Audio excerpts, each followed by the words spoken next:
Thrift stores are very hit or miss, which is why we stopped using them as a source for inventory for the most part, because we were having way more misses than we were having hits.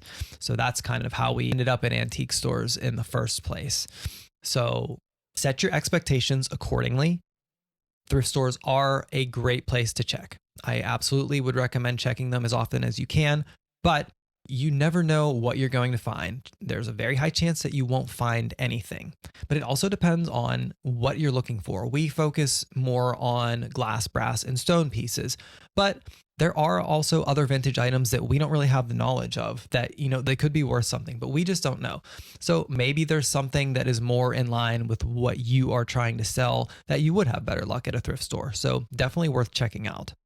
And when in the earlier parts of my journey, I was selling a lot of vintage clothing. And I will say that vintage clothing I would come across a lot more frequently at thrift stores compared to antique stores. So it really kind of depends on what you're looking for. And as we're going through the options, we'll kind of talk about what we tend to find at each. But I think thrift stores are a fantastic place to get your hands on some vintage clothing items, vintage purses, vintage jewelry, even vintage shoes. I feel like I used to see pretty often when I was looking at thrift stores.